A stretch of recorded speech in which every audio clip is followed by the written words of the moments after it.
Bienvenidos a la Iglesia Palabra Viva. Nuestra misión es hacer discípulos por medio de la palabra, para que vivan y den la vida obedeciendo y enseñando la voluntad de Dios, que es Jesús. ¿Catarina cree en la amistad? ¿Catarina cree en la amistad? Catarina. ¿Sí? ¿Sí? Sí, ¿Cómo qué? Como inocente, Catalina. O sea, si no fuera tan inocente no creería en la amistad. No, sí, no, Ok, listo. Muy bien, listo. Cuando le dije a usted que buscara una pregunta, ¿quiénes, no qué grupo, sino personalmente dijeron, uy, tengo que volver a leer? ¿Quién pensó en que había que volver a leer? Ok. ¿Qué dijiste? Ok, muy bien. ¿Por qué? ¿Por qué será que siempre, no sé si les ha pasado que incluso en los grupos de estudio, uno dice, bueno, vamos a leer el texto, y después del texto, si usted lanzara una pregunta a las personas, espera un momento, Leo, ¿por qué? ¿Qué mal hábito tenemos? Una lectura deficiente. sin poner atención. Una lectura en donde estamos leyendo,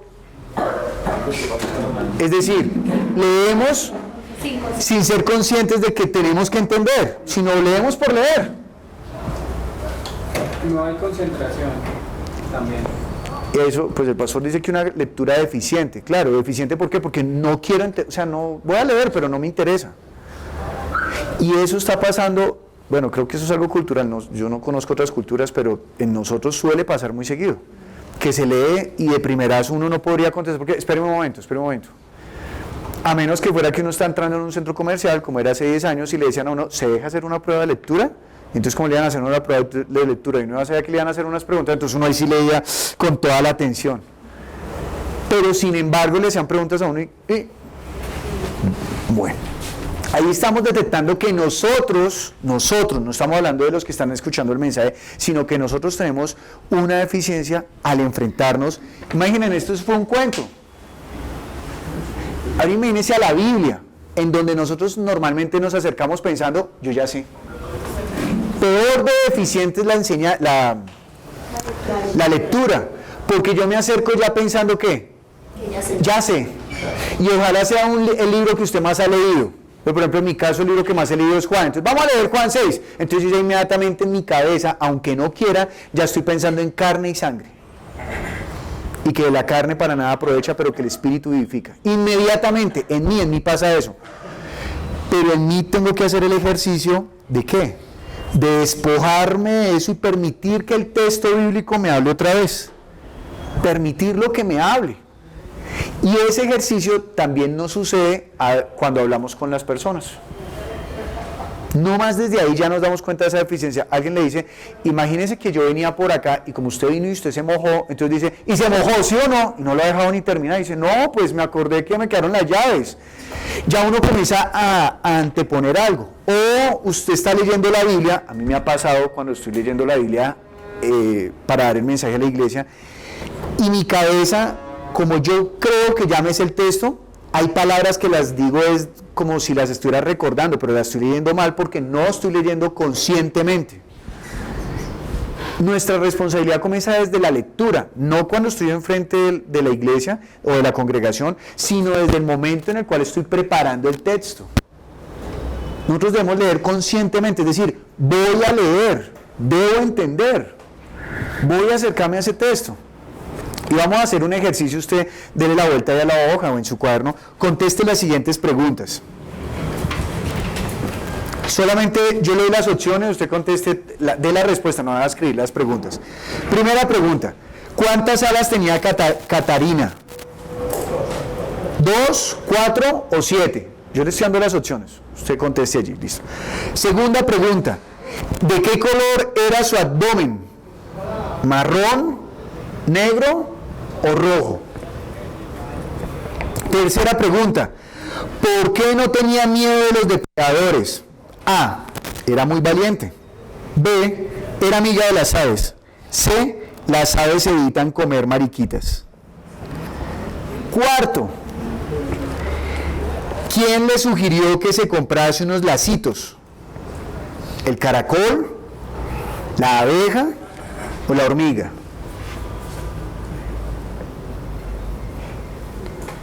Quinto, ¿quién le vendió los lacitos? ¿La abeja, el escarabajo o el caracol? Y voy a saltar a la última pregunta. ¿Por qué la comió el jilguero? ¿Pensó que era una mosca? ¿Le gustaban las mariquitas? No se sabe. Y yo le voy a añadir una pregunta. ¿Qué es un jilguero? Listo. Muy bien. ¿Quién pudo contestar todas las preguntas? Nosotros. Oh, bueno, muy bien. Muy bien. ¿A quién le faltó al menos la respuesta de una? ¿A ti? ¿Alguien más? Listo. ¿La respuesta de dos? ¿No? ¿La de tres? No, todas bien. También. ¿Cómo así, Miguel? ¿Te faltó la de una y también la de tres? No. Ah, la 4. No, ¿en cantidad cuántas? La de 4. ¿3? Ok, listo, 3. Bien. ¿Quién contestó algo con duda? Bueno, muy bien. Y es una pregunta, una lectura que la mayoría ya han leído 2 veces para poder generar otra pregunta. Este ejercicio era muy sencillo, no me interesa que ustedes sepan de las mariquitas y de eso, sino el ejercicio era muy sencillo y era detectar que nosotros tenemos una deficiencia en la lectura. Y ahí comienza todo mal. O sea, si usted hoy sale entendiendo, tengo una deficiencia en la lectura, tengo que ser más responsable a leer el texto, ya vamos ganando allí. ¿Cuántas veces tendrá usted que leer el texto cuando usted va a preparar la enseñanza? Las que sean necesarias, hasta que usted diga, ya lo manejo. Hay un ejercicio que a mí me encanta hacer y es que usted lea el texto y luego lo pueda contar. Mire, este texto trata de... y que usted pueda decirlo con un dominio, aunque todavía no sepa cuál es el mensaje, pero si usted ya lo domina, ya por lo menos dice, ya no me voy a descachar inventando cosas del texto, sino que lo voy a decir como es. Ayer estaba hablando con alguien que estaba enseñando el texto acerca del mayordomo, de ser un buen mayordomo para cuando venga el Señor. Y yo le dije, si yo fuera una persona nueva, ¿qué pregunta me harías a mí de conclusión? Y me dijo, ¿qué mayordomo quieres ser? ¿El fiel o el infiel? Y dije, pues el fiel. Y dijo, bueno, y le dije, bueno, ahora yo te pregunto a ti, ¿cuál es el propósito del texto? Entonces me dijo, el propósito del texto es saber que el Señor nos ha delegado sus bienes y que cuando Él venga, si nosotros hemos sido fieles, nos pondrán lo mucho. Y le dije, bueno, perfecto. Dijo, sí, y le dije, sí. Ahora, si yo soy nuevo y me acabaron de predicar el Evangelio, ¿cuál sería la enseñanza? Dijo, pues la misma. Le dije, y cuando tú llegaste nueva, ¿tú querías que Dios te pusiera sobre los bienes de Él? Dijo, no. Le dije, entonces nosotros cuando estamos sacando el propósito, si entendemos bien el texto, porque ahora nos vamos a dar cuenta que un texto puede tener dos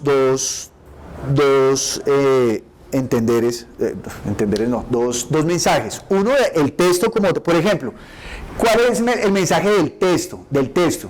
¿Cuál es el mensaje? ¿Qué es lo que el texto nos está contando? De una mariquita que... Ojo. ¿De una qué? Una mariquita que cambió su apariencia y se la comió un pájaro. Ese es el mensaje de qué? Del texto.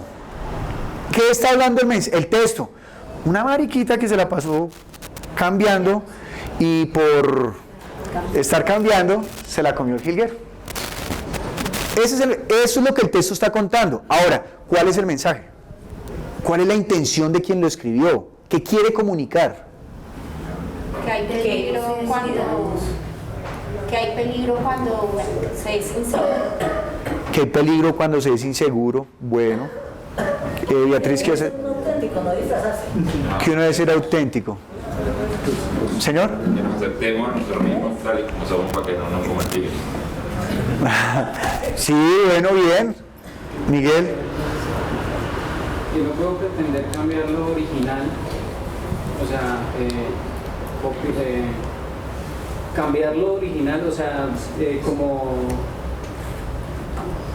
sea, transformar algo que es verídico, que es original, que es lo verdadero por algo, o sea, por tratar de de aparentar, de ser otra, de colocar otra cosa, o añadir o poner otra cosa para tratar de que se vea mejor, o de que sea o que se entienda mejor, porque es que lo original o sea, ella era su originalidad. Okay. Y por tratar de ser, o sea, de cambiar, de verse más bonita, fue que pasó que el jilguero se la come bueno. Ok. Y perdón que te voy a tomar de ejemplo. Sí, perdón. ¿Usted se imagina en esa historia en donde está hablando de una mariquita que sencillamente, pues, por querer ser como los demás, querer ser más, perdió todo su horizonte? Miguel Ángel da esa explicación. Ahora imagínense a Miguel Ángel preguntando, Miguel Ángel, ¿qué quiere decir el texto donde dice, donde está el cuerpo se reúnen las águilas? Y eso nos pasa.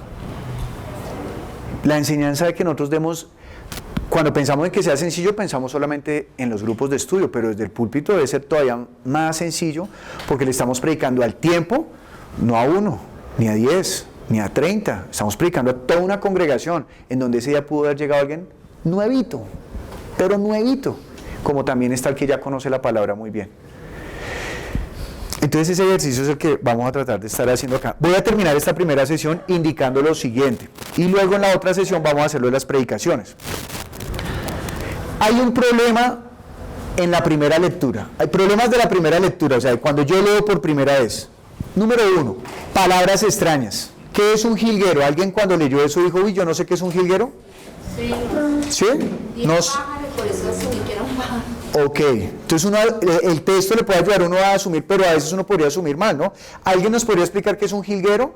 Sí, don Julio, por favor. Ese pájaro se caracteriza por el canto, es muy especial. De hecho hay canciones acerca del jilguero, ¿no? Muy bien. Había un cantante que lo llamaban el jilguero de América, mexicano.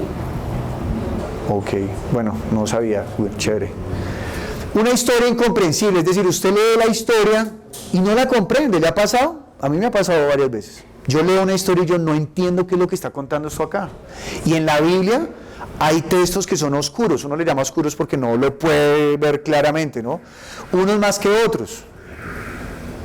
Normalmente, en mi caso, a veces casi todos son oscuros. Yo, ¿y esta perico para qué habla? ¿Sí? A veces para poder hablar de unas necesito leer muchas pericopas atrás. Ah, ya entendí, ¿no? O con el ejercicio es que uno, ya se va aclarando. Desconocimiento de la forma de la escritura. Por ejemplo, eso que usted acaba de leer, ¿qué es? ¿Un poema? Es... ¿Señor? Un cuento. ¿Y ese cuento qué características tiene? Allá por ahí lo dijeron. Fábula, ¿por qué? Los animales son los Sí. Porque los animales hablan, ¿sí? No es porque da una moraleja, porque hasta un discurso da una moraleja. Cuando un político da un discurso, ahí va una moraleja. Señor, muy bien. Entonces, si yo desconozco la forma del texto, también le daré una mala interpretación. Por ejemplo, en la Biblia no solamente hay narraciones, ¿en la Biblia hay poemas? Claro. Entonces, si yo no entiendo qué es un poema, puedo pensar que Dios está hablando allí de algo, que la Escritura me está comunicando algo que debo hacer cuando es un poema. Hace 8 días yo hacía memoria, digamos, del ejercicio que se hizo el año pasado en parejas con el cantar de los cantares. Si uno no entiende lo que dice ahí, uno podría estar enseñando algo como maluquito. Y alguien que sí se diga, uy, usted de verdad está diciendo de esa manera. Cuando uno lee, por ejemplo, los salmos, los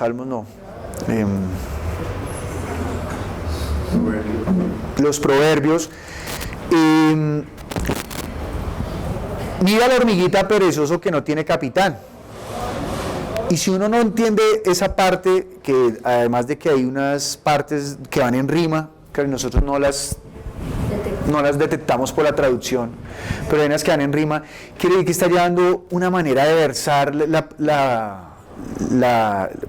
comunicar la información, el mensaje que está llegando allí, pero no quiere que sea literal lo que está diciendo, lo que está comunicando, sino que nosotros debemos entender que está en poema, que está en prosa, que hay unas que son narraciones, otras partes que son históricas, es decir, está contando la historia como tal. Hicimos el ejercicio de Goliat y David, y allí vimos que detectamos que hay cosas que como que, espere, aquí esto como que no concuerda, pero ¿qué fue lo que concluimos? Aquí lo que quieren es exaltar a David.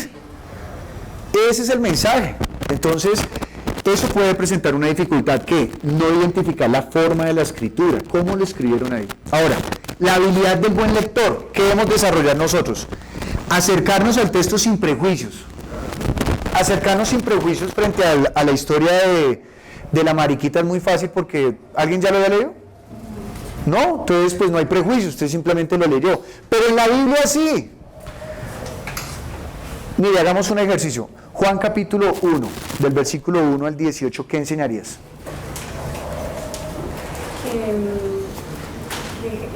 Pues el primer versículo dice: en el principio era el verbo era Dios, el verbo era con Dios, y que ese verbo se hizo carne. ¿Pero qué enseñarías? ¿Qué tema? Que Jesús se hizo carne y habitó entre nosotros. Que Jesús hizo carne y habitó entre nosotros. Consuelo. Jesús es Dios. Jesús es Dios. Oscar. Si creemos en Él nos da potestad de ser hechos hijos de Dios. Que si creemos en Él nos da potestad de ser hechos hijos de Dios. Julio no, sino Edgar, perdón. Edgar. Que nos santifica. Que nos santifica. Cada uno respondió de acuerdo a lo que ya tiene ya preconcebido. Y así podría ser nosotros. Voy a comenzar el grupo de estudio. Sí, por favor, enseñe hoy de Juan capítulo 1, versículo 1 al 18. Ya usted en su mente dice, voy a hablar de esto, voy a hablar de... Ya hay una preconcepción y no nos damos la oportunidad de poder leer y permitir que la palabra nos vuelva a hablar y nos dé algo más. Porque siempre es insondable. 2. Una habilidad del buen lector, ¿cuál es? Explora el contexto del texto. En este caso, pues el texto de la mariquita, pues no había más texto, ¿no? Pero podríamos buscar otros contextos. Por ejemplo, averiguar que es un jilguero, que es una mariquita. De pronto alguien leyó mariquita y se imaginó fue a una persona, no sé, cosas así, ¿no? Pero nosotros debemos mirar el contexto de la lectura, ¿no? Empaparnos un poquito para que no hablemos cosas que no son. Les voy a contar algo que a mí una vez me pasó. Yo estaba enseñando y yo pensaba en la palabra placebo. ¿Todos saben qué es un placebo? ¿No? Placebo es que uno se convence de que algo funciona para algo y lo prueba pensando en que eso es. ¿Sí? Como que a alguien le den una botellita de agua y le digan, uy, este remedio es buenísimo, pero es agua. Y es un placebo para la persona porque lo está bebiendo pensando que sí es un medicamento y se convence tanto que comienza a decir, ay, sí, ya estoy sintiendo mejora, eso es un placebo. Sí, exacto. Entonces es un placebo, ¿no? Bueno, pero yo no conocía bien esa palabra, entonces yo la confundí con la palabra embolo. Embolo. Y embolo es... no sé cómo describirlo, el bolo digestivo, ¿listo? Muy bien, y yo estaba predicando y entonces les dije, y es que aquí hay muchos que escuchan la palabra pero no la entienden y se la comen como si fuera un embolo, y entonces, ¿eso qué? Y así toda la predica. Me fui. Cuando llegué a la casa, Paola me dice, oye, explícame el cuento del embolo. Y cuando le conté, me dijo, eso no es un embolo. Y yo le dije, entonces, ¿qué? Dijo, eso es un placebo. Y yo, ¡ah, sí! ¡Ay, sí! No, pues 8 días después me tocó llegar, iglesia, lo del embolo, olvídelo. Eso. Me tiré toda la enseñanza ese domingo. Y hubo gente que al final dijo, menos mal aclaró, porque lo que yo estaba pensando era que usted estaba diciendo que la palabra hablaba pura... ¿Por qué? Porque yo estaba utilizando un término que creí que lo dominaba y no me tomé ni siquiera el trabajo de ir a buscar, sino que yo estaba seguro en lo que yo creo, entonces no. Entonces yo por eso incluso cuando estoy enseñando y tengo una palabra, digo, esta palabra es con eso, no me importa, porque prefiero exponer mi carencia y no tirármelas de que sé y la embarre. No me importa tirármelas de que sé, no me importa. me preocupa más proteger al pueblo y protegerme a mí, porque si yo tengo temor de que descubran mis debilidades, lo más seguro es que después terminaré mintiendo o creando una fachada y viene el jilguero y me come. Muy bien. Tercero, indaga el ambiente histórico. No, es bueno conocer el ambiente histórico sobre el cual se escribieron los textos bíblicos. Eso es importante. Hay personas que se acercan a la Biblia y no saben, por ejemplo, si Moisés fue antes de Abraham o fue después de Abraham, o si Isaac fue papá de Jacob o no. Cosas como esas, y podemos terminar dando unas enseñanzas cerradas. Bien. Por último, coloqué, identifica la intención del texto y del autor, que fue el ejemplo que pusimos hace un momento. Una cosa es la intención, o sea, lo que el mismo texto está hablando, y otra cosa es la moraleja, el mensaje, lo que quiere decir el texto. Por ejemplo, yo no me he visto la enseñanza que dieron de Judas, pero podríamos tomar de ejemplo Juan, ¿qué habla Juan? El Evangelio de Juan. Juan habla de la vida de Jesús, y esa sería la intención del texto. Habla de lo que Jesús hizo y lo que habló, pero la intención del autor, ¿cuál es? Estas cosas se han escrito para que todo aquel que lo lea crea que Jesús es el Cristo, el Hijo de Dios. O sea que hay una intención del texto y hay una intención del autor. Hay más cosas, pero creo que estas son las básicas y las necesarias, lo que necesitamos para poder comenzar a trabajar. Con base en estas pautas vamos a comenzar a trabajar cada 8 días. Tenemos que pulirnos en ello y poder entregar una enseñanza sencilla, podernos enfrentar a los textos de una manera chévere, de una manera... no hablar bobadas, ¿sí? Aún nosotros que queremos enseñar bien, a veces terminamos enseñando bobadas. Entonces que nosotros podamos ser lo más juiciosos, pero para eso necesitamos estudiar, prepararnos para una buena... Hoy les voy a dejar una lectura para que la hagan, es una lectura académica, pero de allí podemos extraer cosas interesantes, ¿de acuerdo? No significa que ahora vayamos ahí va a hablar de unos métodos, usted no le ponga cuidado a los métodos, solamente extraiga la importancia, las cosas importantes, usted diga, ay, esto es bueno, ahí de hecho se destaca, entonces para que usted lo pueda estudiar de aquí a 8 días. ¿Hasta aquí alguna pregunta? Don Julio. Sí que me ha causado mucha curiosidad de lo siguiente. Siempre se quiere saber cuál es la intención del texto para poder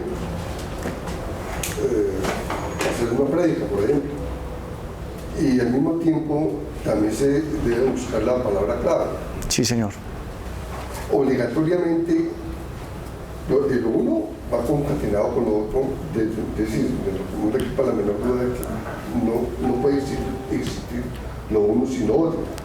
Puede haber una palabra clave que no esté dentro del texto, que esté tácita, que sea tácita. Podría ser por causa de la traducción. Podría ser, pero como la idea de lo que estamos haciendo es de que nosotros al leer no nos pongamos a pensar en traducciones, tengo que aprender otras lenguas, no, sino sencillamente que yo me enfrente a ello, pues yo creo que es difícil, don Julio. Yo creo que normalmente está allí, pero de pronto con los ejercicios que hagamos hoy, descubrimos que alguna sí ocurra. De pronto con la que su merced traiga de ejemplo y dice, aquí la tengo, y podemos ver ese ejercicio. ¿Le parece? Buenos días, muchísimas gracias por estar hoy acompañándonos en este culto. Vamos a iniciar orando, por favor. Bueno, Padre Santo, gracias Señor por este día. Gracias Dios porque nos permites escuchar de tu palabra, Señor. Gracias porque nos permites ser guiados por ella, Santo Señor. Señor, que seas tú hablando a través de mí, Señor, y que esta palabra llegue a nuestro espíritu, Señor, y nos lleve a obrar conforme tú lo deseas, Santo Señor. Padre amado, hemos orado en el nombre de Cristo Jesús. Amén y amén. Bueno, iglesia, por favor, buscamos Juan 4 y vamos a leer del versículo 43 al 54.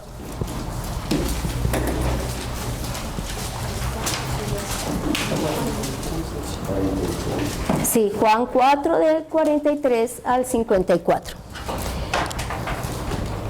Por favor, nos ponemos en pie y iniciamos la lectura.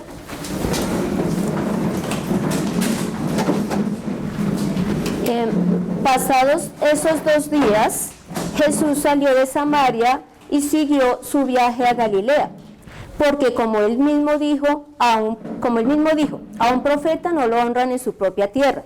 Cuando llegó a Galilea, los de aquella región lo recibieron bien, porque también habían ido a la fiesta de la Pascua a Jerusalén y habían visto todo lo que él hizo entonces.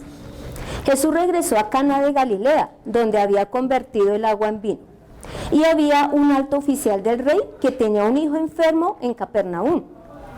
Cuando el oficial supo que Jesús había llegado de Judea a Galilea, fue a verlo y le rogó que fuera a su casa y sanara a su hijo, que estaba a punto de morir. Jesús le contestó: ustedes no creen, sino ven señales y milagros. Pero el oficial le dijo: Señor, ven pronto, antes que mi hijo muera.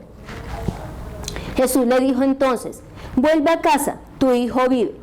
El hombre creyó lo que Jesús le dijo y se fue. Mientras regresaba a su casa, sus criados salieron a su encuentro y le dijeron: su hijo vive. Él les preguntó a qué hora había comenzado a sentirse mejor su hijo y le contestaron: ayer a la 1 de la tarde se le quitó la fiebre. El padre cayó entonces en la cuenta de que era la misma hora en que Jesús le dijo: tu hijo vive. Y él y toda su familia creyeron en Jesús. Esta fue la segunda señal milagrosa que hizo Jesús cuando volvió de Judea a Galilea. Por favor, nos sentamos.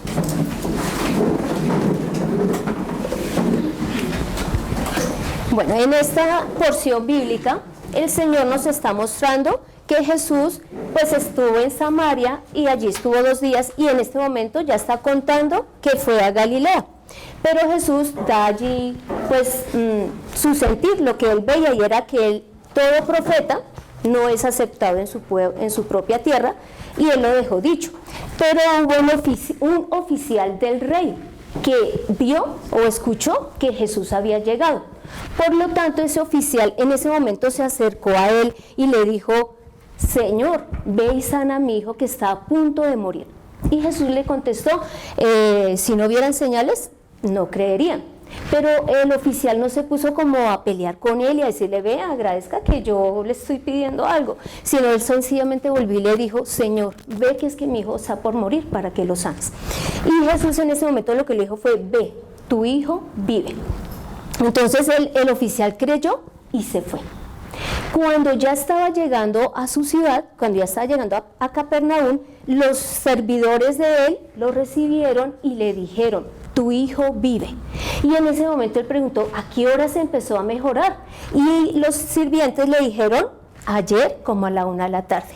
Y entonces en ese caso el oficial hizo cuentas y dijo: es la hora en que Jesús me dijo: ve que tu hijo vive. Y en ese momento entonces dice allí que el oficial y toda su casa creyeron en él.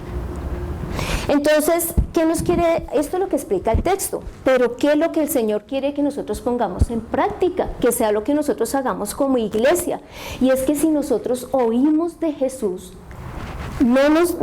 sencillamente no digamos: sí, Jesús, bueno. Cuando nosotros predicamos a veces, o nos predicaron y dijimos: sí, Jesús, bueno, bien, por Jesús, sino que lo busquemos, que nos acerquemos a Él, y que cuando ya nos acerquemos, lo hagamos de una manera humilde y empecemos a buscarlo en oración, como hizo el oficial. El oficial le empezó a rogar que sanara a su hijo. Y a su vez, pues yo cuando leía esta parte decía, y Jesús le dijo: es que si ustedes no ven señales no van a creer. Yo decía: yo de pronto me hubiera puesto a discutir con Jesús: ¿cómo así que si no veo señales? Mi hijo se está muriendo y usted diciéndome que si no veo señales no creo. Pero él fue humilde y lo que le dijo: Señor, mi hijo está por morir. Entonces Jesús vio su actitud, y es la actitud que nosotros debemos de tener de humildad ante el Señor cuando estamos orando, cuando estamos clamándole al Señor. Y en ese momento Jesús le dijo: ve que tu hijo vive. Y él se fue, ahí dice creyó. Cuando nosotros estemos escuchando a Jesús, cuando estamos leyendo la palabra, cuando estamos en el culto como el día de hoy, que nosotros estemos creyendo a la palabra del Señor. Muchísimas veces nosotros buscamos respuestas, le pedimos cosas y Él nos contesta a través de la Escritura y nosotros somos como: ¿será que sí? ¿O será que es que me parece? Acá el oficial creyó y fue. Y cuando fue, pues vio que su hijo estaba sano, le preguntó a sus sirvientes y coincidió con la hora en que Jesús había dicho que él estaba bien. Pero algo adicional que hizo el oficial fue que le contó a su familia, porque si nosotros nos damos cuenta, el oficial estaba solo con Jesús, o sea, ahí no dice que estaba el oficial, su esposa, su hijo allá, no, pero dice que él y su familia creyó. Por lo tanto, es nuestro deber también predicar del Señor porque hemos escuchado, porque cuando nos dicen en el culto, ven, hoy el Señor nos está enseñando, creamos en el Señor, creamos en Jesús, creamos en sus palabras, que nosotros lo transmitamos a nuestra familia, que no sea solamente como un conocer para nosotros y una salvación solo para nosotros. Y aquí se cumple lo que Jesús dijo, no hay profeta en su tierra, nadie honra a un profeta en su propia tierra. Nos damos cuenta que el oficial era romano, porque en ese entonces Judea e Israel estaban dominados por Roma. Por lo tanto, quien creyó en Jesús no fue ni un judío ni un israelita, sino un romano. Entonces, que en nosotros haya ese sentir, el de verdad oír de Jesús, buscarlo, creerle, predicar. Bueno, muchas gracias, iglesia. Vamos a orar conforme la lectura. Padre Santo, gracias, Señor, por esta enseñanza, Señor. Gracias porque hoy nos estás mostrando que tú lo que deseas es que te oigamos, creamos, te busquemos, Señor, y además prediquemos de ti. Señor, ayúdanos a dejar nuestro orgullo de lado, Señor, cada vez que te buscamos. Ayúdanos a saber que cuando tú nos hablas, Padre amado, es porque tú vas a hacer realmente, así no veamos ya el milagro, Señor. Gracias por tu amor y por tu misericordia, Señor. Hemos orado en el nombre de Cristo Jesús. Amén. La prédica mía la llamaría arrepiéntase, está a tiempo. Vamos a leer Lucas 23, del 39 al 43.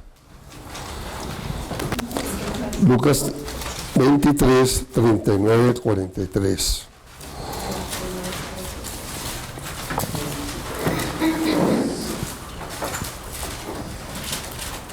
Lucas 23, 39, 43. Y uno de los malhechores que estaban colgando le injuriaba, diciendo: si tú eres Cristo, sálvate a ti mismo y a nosotros.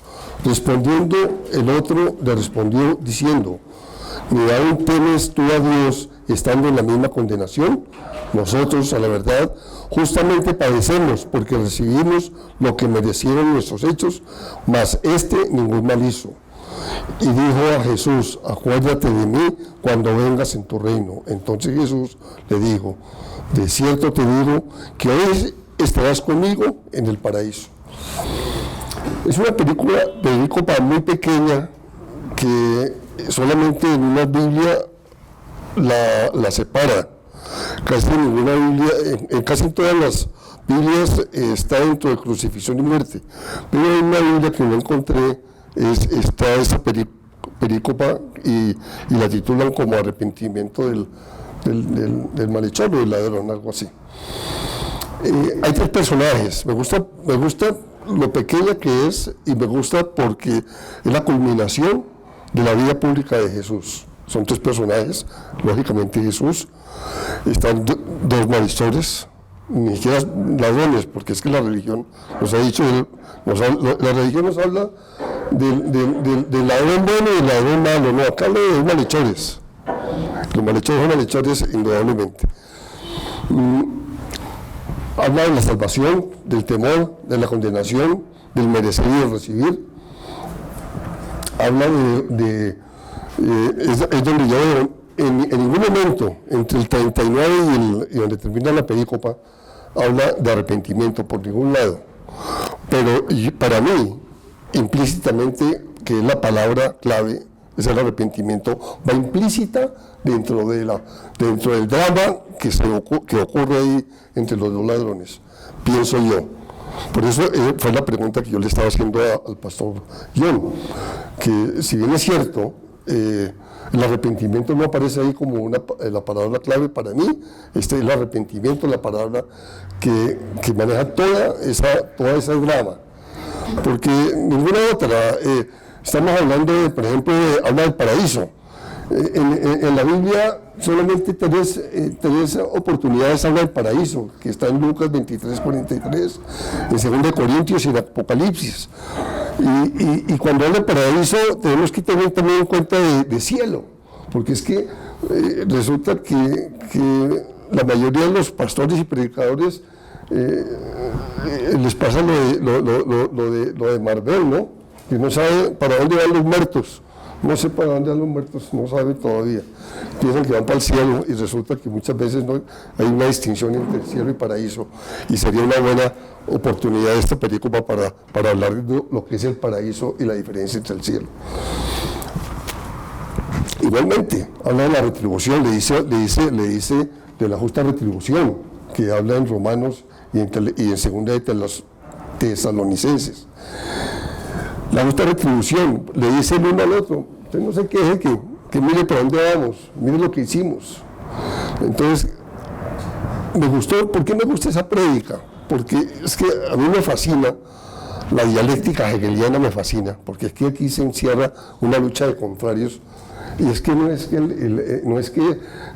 es el Oscar el malo y usted mire, malo, usted está pailo, hermano, nunca vio, yo me arrepentí aquí a última hora, no se trata de eso, que fue lo que nos enseñó la religión. Arrepentirnos no importa a última hora, mientras tanto hagamos lo que dice el cura al que llama pues el man está vivo, ¿cómo es? El man vive, que dice eso, que dice que más allá no se sabe si existe, que entonces vivamos bien, vivamos esta vida lo que más podamos, porque al fin y al cabo de allá no ha regresado nadie, y así lo digo textualmente, entonces no tenemos una idea de decir más allá existe o no existe. Muy sencillo, vivamos y hagamos lo que quiere, al último nos arrepentimos, y eso es lo que yo aprendí durante muchos años. Pequemos y empatemos. Hagamos lo que nos dé la gana en esta vida, que hay que disfrutarla, y a última hora cuando llegamos sobre la meta, me arrepiento, y bota uno la papeleta para salvarse. Ay María. Yo en esta prédica hablaría primero de Cristo y enseñaría qué es Cristo. Cristo, ¿por qué? Porque es que para mí ha sido una fijación muy grande, muy complicada. Cristo, cruz, Cristo para mí. Yo pienso que si hubiese aquí una psicóloga freudiana me diría, no, es que usted cuando lo estaba amamantando yo creo que quedaba mirando siempre el Cristo que había pegado en la pared, y por eso tiene esa confusión de Cristo y Jesús. Y realmente es una situación que debemos explicar y aclarar, porque 50 años siempre pensé que a Cristo le decían era por la cruz, y vine a entender que Cristo es porque es el ungido, porque es el apartado, ese es el Cristo. Y yo en la prédica exaltaría mucho lo que es el Cristo antes de entrar al tema realmente de la prédica, que es el arrepentimiento. ¿Por qué digo que me fascina la dialéctica hegeliana? Hay una lucha de contrarios, no es el malo de allá y yo soy el bueno y yo me arrepiento y mire usted por qué me arrepienta, no. Esos dos ladrones somos nosotros, está dentro de nosotros, lo tenemos dentro de nosotros mismos, y en nosotros está qué camino escoger, si el retar a Dios y decirle yo hago lo que quiera, mira usted qué hace, o si nosotros tenemos el otro dentro de nuestro otro yo, porque somos, al fin y al cabo todos somos malos y pecadores. ¿Cuál escogemos? ¿El camino de maldición o el camino de bendición? Porque nos lo está poniendo en la mano, nos está diciendo, escoja, o piérdase, váyase como maldición, o váyase por el lado bueno, es el camino, la verdad y la vida, venga por acá. Entonces, esa es la misma humanidad, no son dos ladrones, que no es, a mí me fascinó porque es que ni Mateo, ni el otro, como digo, el nombre, ni Marcos, perdón, hablan de este pasaje, solamente Lucas se detiene en ese pedacito. Es decir, no hay un evangelio, no hay un paralelo que nos pueda ilustrar ese pasaje, porque no lo hay. Por eso me fascinó ese pedacito de esa película tan pequeña, me fascinó por eso. Esa es la humanidad. Estamos ahí, el bueno y el mal. Dentro de nosotros mismos, y nosotros está en nosotros. que escoger. O nos vamos por lo malo, o nos vamos por el camino bueno y escogemos quién es el camino, la verdad y la vida. Así de sencillo. Está en nosotros. Ese creo que es el fin de esta perícopa, y es del arrepentimiento que nosotros podamos tener, o por lo menos en mi vida. Es arrepiéntase.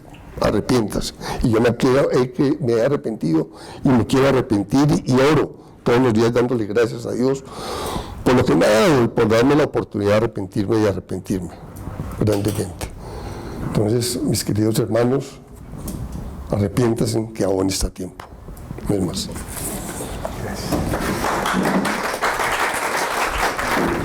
Amado Padre, te doy gracias, Señor, por esta oportunidad. Sabemos que venimos a escucharte siempre a ti, Señor, en tu palabra, que es hermosa. Por favor, úsame en este tiempo y haz tu voluntad sobre mi vida. Te necesito, Dios, en el nombre de Jesús te lo pido. Amén. Bueno, leamos por favor Juan 11.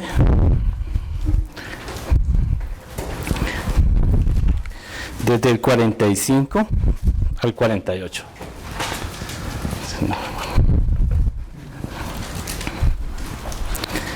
¿Ya están?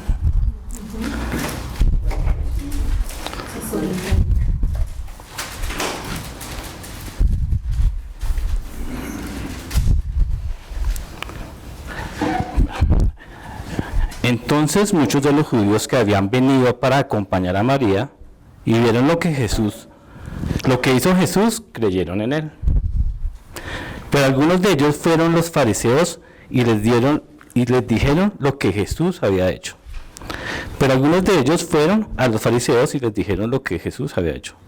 Entonces los principales sacerdotes y los fariseos se reunieron en el concilio y dijeron: ¿qué hacemos? Porque este hombre hace muchas señales. Si le dejamos así, todos creerán en él, y vendrán los romanos y destruirán nuestro lugar santo y nuestra nación.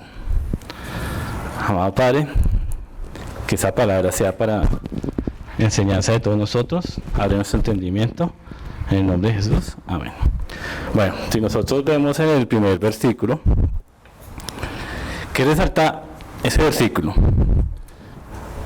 Vemos que Dios hizo un ejemplo de un milagro que transformó a muchas personas, ¿no? Vemos que en esa parte dice que muchos de los judíos que estaban en ese lugar se transformaron, fueron cambiados. ¿Y por qué? Pues porque hizo un milagro que era demasiado en ese entonces, porque resucitar a una persona, veníamos de un contexto, era algo pues que no se había visto. Si nosotros como personas, digamos, nosotros somos los que llevamos la palabra de Jesús en este lugar, los que Jesús nos mandó a nosotros a hacer lo que Él vino a hacer. ¿Qué debemos hacer nosotros? Pues de la misma forma, también dar mucho ejemplo, también hacer cosas semejantes a lo que Jesús hizo. Y muchas veces nosotros pues en cosas muy pequeñas podemos hacerlo, podemos empezar en eso. ¿Cómo en qué? En nuestro trabajo. Muchas veces nosotros con mi hermano estamos en lugares donde pues hacemos trabajos en lugares, en casas, en oficinas y en lugares donde verdaderamente la gente ya está cansada de que vienen y les hacen trabajos mal hechos. Nosotros procuramos hacer cosas de una forma diferente, de una forma que la gente quede pues contenta con el trabajo.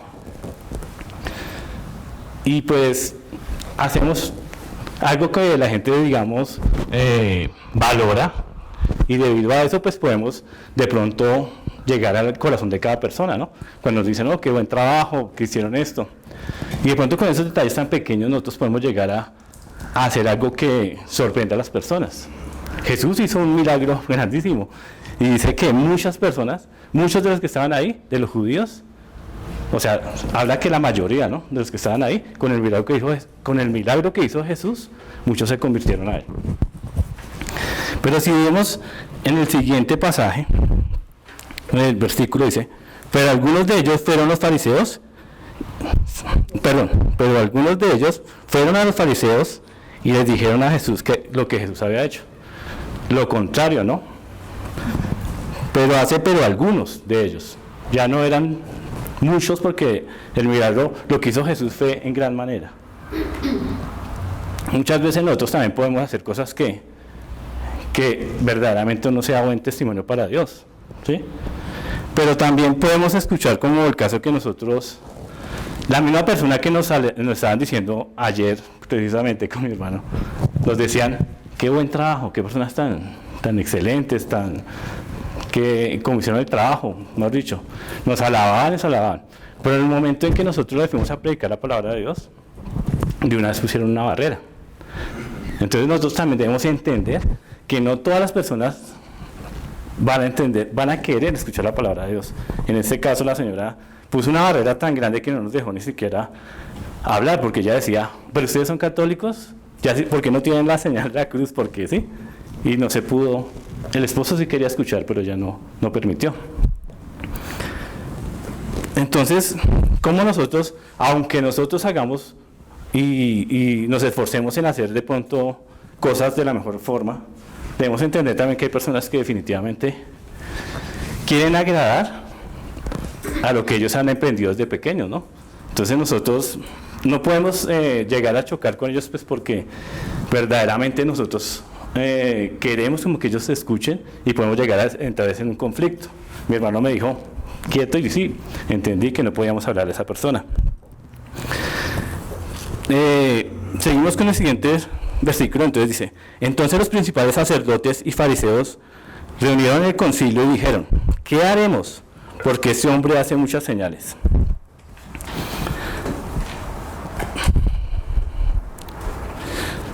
En nosotros, si nos vemos cuando estuvimos en otras iglesias, en otros lugares, yo creo que todos vivimos la misma experiencia, que aprendimos algo que aprendimos mal y nos enseñaban que debíamos creer en el lugar que estábamos más que en la palabra. Entonces de pronto cuando venía otra persona a hablarnos a nosotros, y sí decía cosas que eran verdad, pero nosotros, porque nos desacomodaba de lo que nosotros estábamos viviendo, de pronto muchas veces callamos, ¿sí? Muchas veces fuimos como esos fariseos que se fueron se fueron como esos judíos que se fueron a los fariseos a decirle lo que estaba haciendo Jesús, desde haber visto el milagro tan grande que él hizo. Y muchas veces nosotros caemos en ese problema, de que de pronto estamos en una iglesia predicando, y en la iglesia del frente o del lado vemos que la gente se está yendo más para ese lado, y de pronto aceptar o mejorar o ser humildes a la palabra, entramos en un choque con la gente, ¿sí? O también pasa de que nosotros, por lo menos cuando invitamos a otra persona a predicar en la iglesia y caemos en que esa persona de pronto dice algo que va en contra de lo que nosotros mal hemos enseñado, y sabemos que está bien lo que está enseñando él, pero por el orgullo o por la altivez de nosotros no agachamos la cabeza y decimos, venga, sí, me equivoqué, estaba mal, mire, lo que enseñó él está bien. Entonces tenemos que aprender a ser muy humildes con lo que Dios nos enseña y aprender a entender que nosotros nunca tenemos la razón. La razón es la palabra de Dios, pero podemos caer en ese error de que por nuestra altivez cometamos ese error y no leemos la primera parte de la palabra de Dios. En el versículo 48 dice, si le dejamos así, todos creerán en él, y vendrán los romanos y destruirán nuestro lugar santo y nuestra nación. Con este versículo me vine pues acordar de la semana pasada cuando estábamos hablando de teología, ¿no? De que ellos tenían formados, en ese tiempo los judíos, los sacerdotes de ese tiempo, tenían ya como una teología de lo que era la religión de ese entonces. ¿Y qué hizo Jesús? Hizo señales más grandes de las que él estaba haciendo, que ellos tenían, tanto que ellos estaban temiendo. En otro pasaje, en otro evangelio dice que temían al pueblo. O sea, ellos no solamente se preguntaban qué hacemos, sino temían al pueblo porque sabían y entendían que lo que estaba haciendo Jesús era una teología más, o sea, era una enseñanza más grande que lo que ellos tenían. Entonces nosotros muchas veces podemos pensar que tenemos la verdad, ¿sí?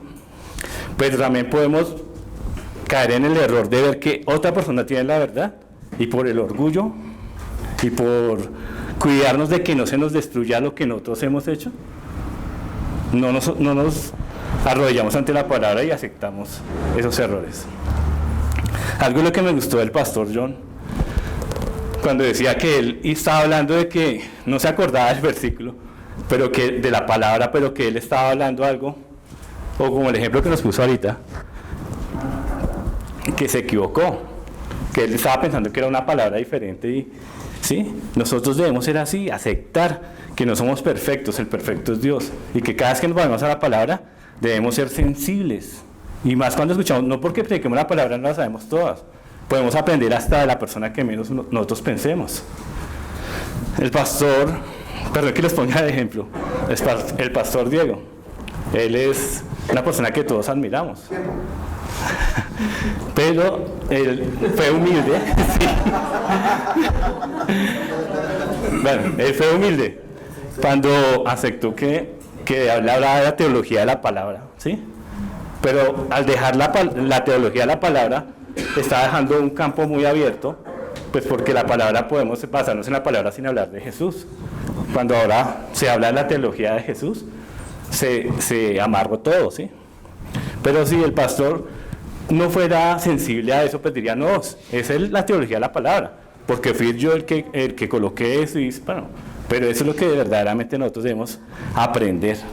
Vamos a opinar entre todos, entonces les voy a pedir por favor que nos rotemos el micrófono con mucho cuidado, ¿sí? No lo van a coger bruscamente, levantan la mano y yo se los transmito para que lo indiquen. Vamos a hacer las observaciones de manera, si los tres cometieron, tuvieron alguna carencia o algo que usted quiera destacar, lo dice en general, los tres hicieron esto muy bien o los tres carecieron de eso, pero si alguno puntual, lo vamos a hacer puntual, ¿de acuerdo? Hubo algo que sucedió bueno, cuando hacemos estos ejercicios, que las personas a veces se sienten como, no me vayan a exponer de esa manera. No, aquí es el lugar para poder aprender. Pero antes de hacer el ejercicio, como esto va a salir a hacer público, este video va a salir a hacer público, entonces le quiero preguntar a Consuelo, a don Julio y a Julio si están de acuerdo. Sí, claro. Sí, porque ustedes van a salir allí después, sí, porque eso va a quedar público, ¿no? Bueno, muy bien. Entonces, adelante. ¿Quién quiere comenzar, por favor, haciendo? Les voy a pedir un favor. Hacen las observaciones de manera puntual, no van a poner a darle vueltas, puntual, eso sí, y ya. Entonces, Edgar y luego Paola. Antes de empezar, ¿cuál fue la instrucción que él dio para hacer la actividad? La instrucción era que ellos debían tomarse en 10 minutos para predicar, para exponer el tema que han preparado. Eso es todo. Y debían haber, pues cada uno en su casa, debían haber tenido en cuenta estos tres aspectos. Escoger un texto, que eso lo hicieron los tres, y tener en cuenta estos tres aspectos. Y ya, predicar. Nosotros ahora vamos a hacer una crítica al respecto. Es que yo quería saber si tú siempre utilizas la Biblia, esa versión para predicar, porque o sea, si nosotros cambiamos de pronto, no sé si casi todos llevan Reina Valera, ¿no? Cuando don Julio tener como más dominio en cuanto a lo que es la Biblia, porque yo vi que él hablaba de muchas cosas y pues según lo que me habían comentado era que solo era un versículo bíblico y no salirnos de él, sino que el mismo versículo lo explicara. Fue muy puntual dentro de la predicación, llevó un orden, entonces cabe bien resaltarlo. Don Julio utilizó palabras que son como difíciles de comprender o ponía ejemplos también raros, que no utilizó una palabra o algo dialéctica. Para mí, en mi caso me queda difícil de comprender, a pesar de que tenemos el contexto y sabemos qué es lo que estamos haciendo acá, pero yo también debo preocuparme por las personas nuevas, como predicador, para que ellos también entren en un contexto y sea puro, sea limpio todo lo que se va a dar y sea comprensible. Al utilizar palabras raras o que yo no conozca o que las personas no conozcan, eso hace que se desvíe de pronto todo el propósito de la predicación. Entonces eso, pues de pronto utilizar algo más coloquial. No digo pues que el hecho de que sea más docto, sea malo, no, sino prepararlo pues para todo tipo de personas y algo sencillo y claro. Algo que me pareció chévere fue el arrepentimiento dentro de los dos ladrones. Era el texto, pero redundó mucho, no fue muy concreto. Frente a Julio César, bueno, me dejó la duda de si él, no sé, de pronto es pastor o lleva a alguna iglesia. Utilizó algo sobre eso. Traté de cogerle el hilo, pero pues no pude. Algo que me pareció muy chévere de Julio César fue la oración que hizo de inicio. No sé si fue por los nervios, pero pareció muy sincera, cortica, pero muy sincera. Entonces, eso fue chévere.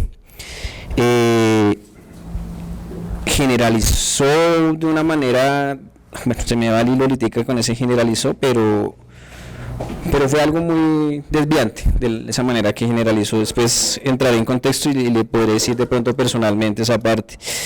Y no acató la norma del tiempo, cuando se le dijo tiempo. Y de los tres, solamente Consuelito hizo como tal de seguir los pasos de una predicación. De resto, pues no se sintió como una predicación.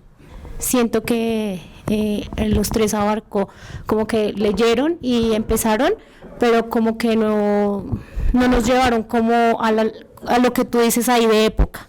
Nos llevaron y nos transmitieron como que estaban en tal situación y estaban en como tomarse el tiempo, donde dices habilidades del buen lector, que dice que explorar el contexto para llevarnos a esa época. No predicaron la palabra para que la persona entendiera que hay una solución en la palabra, o sea, no hubo transmisión del propósito que era la perícopa, ¿sí? O sea, sencillamente hablaban del tema, de pronto volvían y leían, pero no había la explicación de lo que, no había el contexto, o sea, no se llegó a nada, o sea, no se desvió de todo y no se llegó a una conclusión, ¿sí? ¿Qué es lo que la palabra me quiere mostrar ahí? ¿En qué yo debo cambiar por medio de ese texto? ¿Qué debe haber en mi vida? ¿Qué alimento yo recibo por medio de esa palabra? ¿Sí? ¿Qué voy a transmitirle a la gente para que la gente salga alimentada espiritualmente? Los oyentes pueden salir con una idea muy diferente, y cuando vuelvan a leer el texto dicen, no, aquí no aprendí nada porque no fueron muy apegados a ellos. Bueno, muy bien. Yo dudé que hiciéramos este ejercicio, pero creo que hoy he concluido que va a ser muy valioso volverlo a hacer. Necesitamos volverlo a hacer todo el tiempo, y más nosotros, este grupo que estamos acá, y todas las personas que usted conozca que tengan la oportunidad de pastorear, de predicar, de llevar el mensaje, que estén orientando la congregación, invítelos, por favor. Necesitamos pulirnos en esto. Creo que algo muy importante es, hemos de seguir las pautas. ¿Por qué quiero comenzar por eso? Nosotros nos dimos cuenta que llevamos, ¿cuántas temporadas llevamos de Los que quieren dar la vida? ¿9 temporadas? ¿10? 12. Quiere decir que llevamos 6 años hablando de cómo llevar grupos de estudio. Y en el ejercicio que hicimos ahora mismo en enero, nos dimos cuenta que incluso personas que han estado las 12 temporadas, ¿cierto?, aún no tienen en cuenta las pautas que se les ha permitido. ¿Eso qué está indicando? Que nosotros estamos escuchando, pero al igual que como identificamos en la lectura, no estamos siendo conscientes de que debemos usar unos elementos que se nos han entregado. No quiere decir que esos elementos sean camisa de fuerza, no quiere decir eso. Pero hay elementos básicos que se nos están quedando por fuera. Voy a poner algo sencillo, y es, hemos hablado, por ejemplo, Julio César dijo en un momento, nosotros antes escuchábamos la palabra, pero ahora hemos aprendido a ser apegados a la Biblia, a la palabra de Dios, dijo Julio César. Pero en la exposición de la palabra de Dios quedó a un lado y la exposición fue distanciada de ella. ¿Qué quiere decir eso? ¿Julio César lo sabe? Sí, pero al momento de exponerlo, ¿estamos siendo conscientes de ello? No. Entonces debemos ser conscientes de que las indicaciones que estamos tratando de tener entre todos es para que las trabajemos, nos volvamos hábiles en ellas. Además de las acotaciones que hicieron, en las 2 últimas predicaciones noté que tanto don Julio como Julio César pusieron su propio punto de vista sobre la predicación. Y esa es una cosa que debemos nosotros entonces ponernos acá a trabajar, que es, debemos permitir que el texto hable, ¿sí? Que el texto hable, para que las personas cuando se vuelvan a enfrentar al texto entiendan que el texto sí habla, y no que, por ejemplo, yo debo conocer otros elementos para poder llegar a ellos, sino que yo debo permitir que el texto hable. También vi que en las lecturas hubo que leían de corrido y algunas palabras las cambiaron. Tengo aquí el ejemplo de que en un momento decía reprendió y se cambió por respondió. Eso puede cambiar todo el sentido de la predicación. Y en otro dijo haremos y dijo hacemos. Y los tiempos de la predicación también varían. Entonces nosotros debemos ser allí muy juiciosos. Ahora bien, bueno, hay un tema que no nos alcanza el tiempo para poderlo desarrollar. Pero, por ejemplo, la pregunta que hacía don Julio, de si el texto hablaba de arrepentimiento o no, pues corremos un peligro al nosotros acentuar en un tema que allí no está explícito dentro del texto. ¿Cuál es el peligro? Que las personas aprenderán que entonces cuando se encuentren a cualquier texto digan, yo creo que esto es de lo que habla, y se quedan con esa idea. Y a partir de ahí, pues todos podemos especular lo que queramos. Entonces el texto mismo tiene la capacidad de hablar. Dios cuando inspiró la escritura, Él la inspiró para ser claro. Dios no es un Dios de confusión, Él quiere ser claro. Así que no vamos a tratar de ayudarle a Dios, sino qué es lo que está diciendo el texto. Y el texto nos va a ayudar. Por ejemplo, en ese texto que su merced escogió, creo que la palabra que más se destaca era, o las dos palabras que más se destacan, y ahí uno podría concluir, es salvación. Cuando él está diciendo, cuando acotan, ¿no? Mira, él está en la misma condición de nosotros.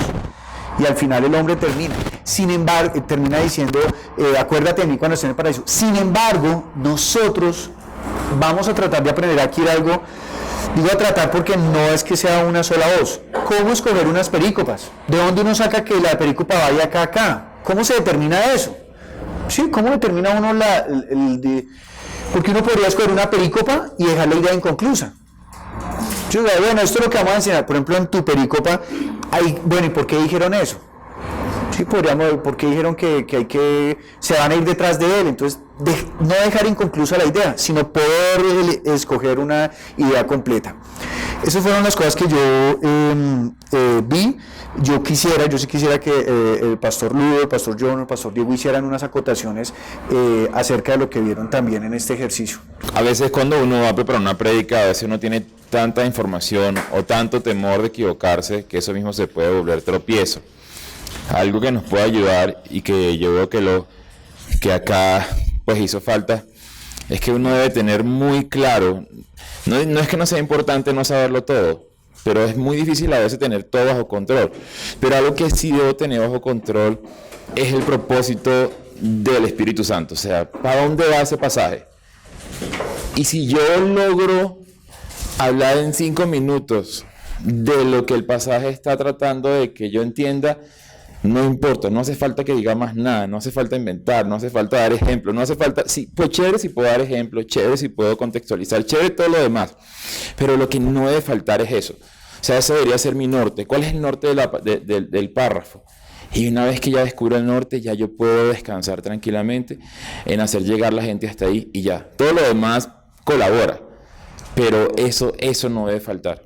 Miren ustedes la maravilla que tiene una canción. Una canción dura 3 minutos y medio más o menos, 4 minutos. Si es demasiado larga, 5 minutos. ¿Sí? Creo que Rapsodia Bohemia, que duraba como más de 7 minutos, era, ¿cuánto? 9 minutos, ya era una cosa exagerada, ¿sí? Una canción en 3 minutos y medio tiene la habilidad no solamente contar una historia con introducción, nudo y desenlace, sino que hace que la persona que la escuche se conmueva con esa canción.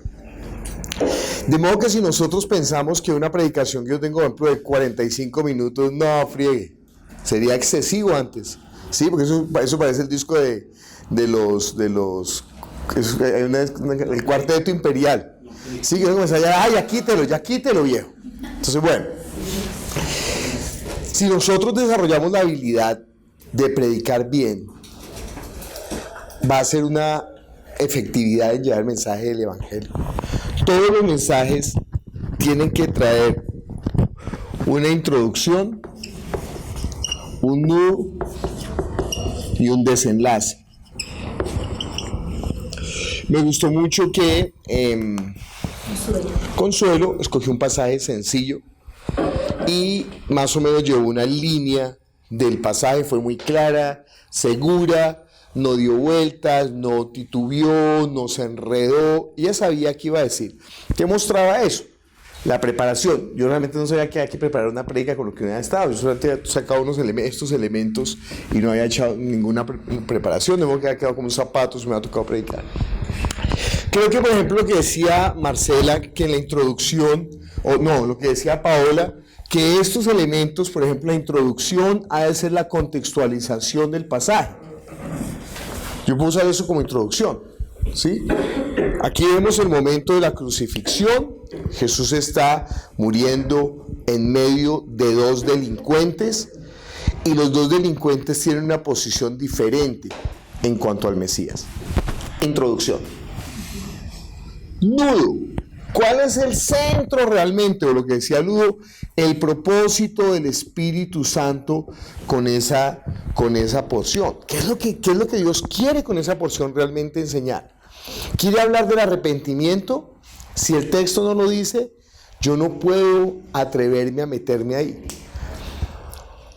¿De qué habla esa situación? Es muy sencillo. Hay dos hombres, están al lado de Jesús. Uno tiene una posición ante Jesús y otro tiene una posición ante Jesús. ¿Y qué está mostrando esa posición? Sí, puede ser que tenga muchos elementos alrededor, pero básicamente está mostrando que uno de los hombres cree. Y además cree de una manera tan impresionante, porque lo está viendo morir al lado de él. ¿Y qué le dice? Acuérdate de mí cuando vengas en tu reino. El otro ni siquiera, si eres tú el Mesías, sálvate a ti mismo y sálvanos a nosotros. Pero este otro está pensando él va a resucitar. Y él va a volver. Él es el Mesías.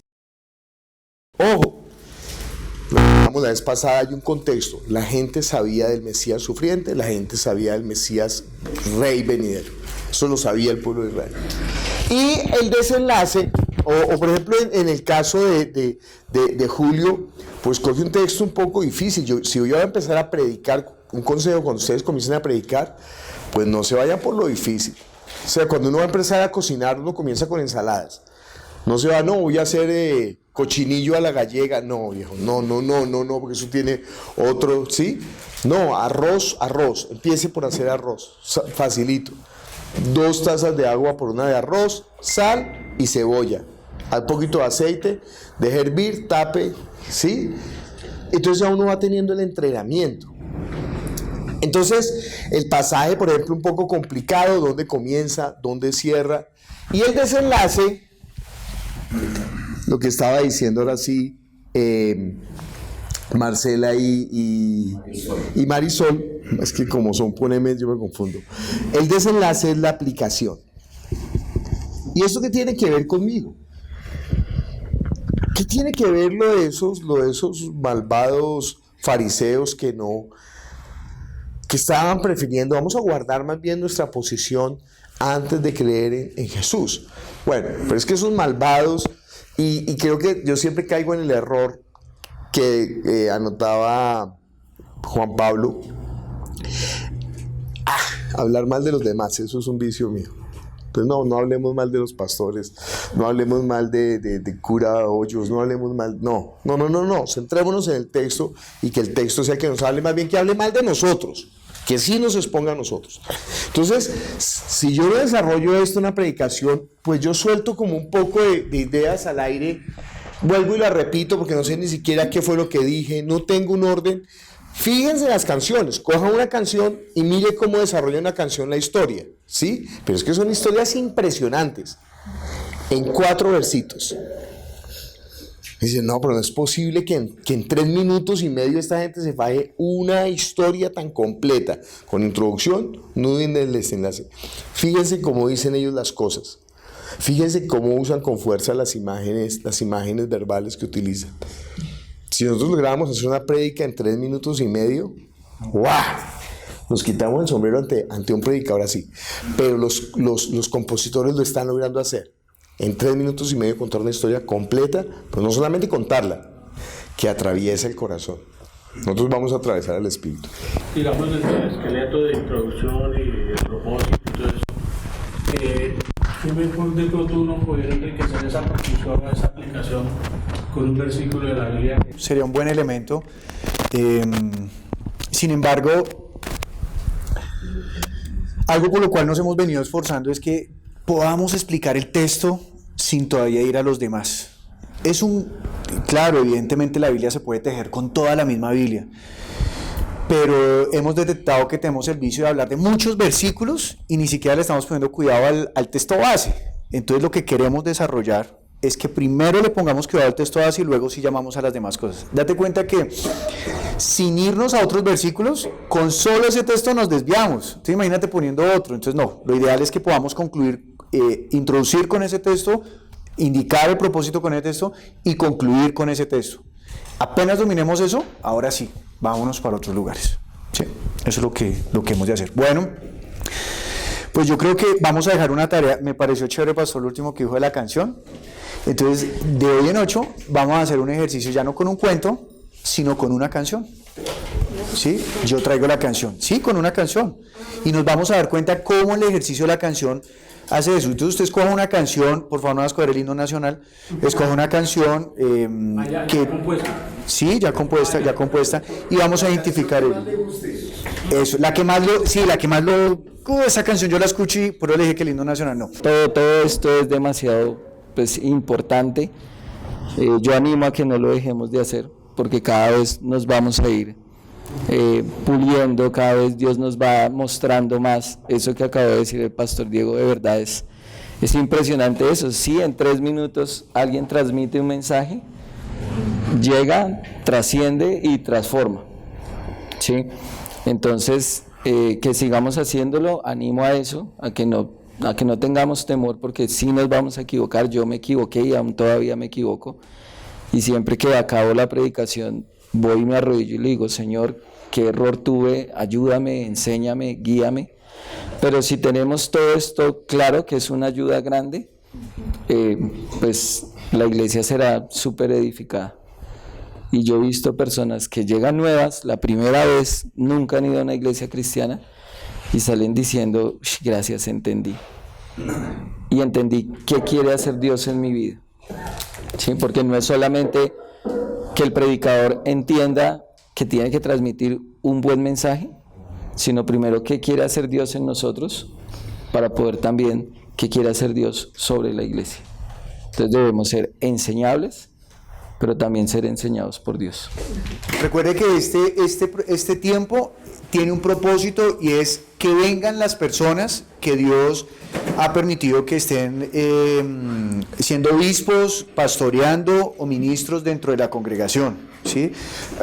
Va a haber, pues la idea es que seamos un poco exigentes, y usted se da cuenta que aquí nos hablamos, mire, hay que mejorar esto, y eso es chévere, porque este es el lugar donde debemos hacerlo.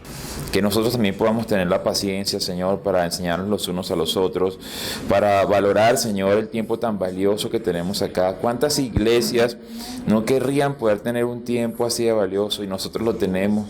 Que seamos, Señor, un grupo que permanezca en el aprendizaje continuo para poder aprender bien y entonces poder enseñar bien. Te damos muchísimas gracias por la vida del pastor John, que ha dispuesto su tiempo para enseñarnos tu palabra, Señor. Y te rogamos que seas tú sanando a Edgar, Señor, de todas a todos que lo estaban molestando. Nosotros, en el nombre de Jesús, echamos fuera toda enfermedad y todo aquello que lo está molestando ahora mismo, Señor. Sé tú mostrando tu poder en la vida de él, Señor, y derramando, Señor, sanidad sobre su cuerpo. Te damos muchísimas gracias, Señor, y ahora te rogamos que nos lleves con bien a casa a cada uno, Señor, y que podamos, Señor, internalizar y de forma madura, Señor, entender la corrección, la exhortación y la enseñanza. En el nombre de Jesús. Amén.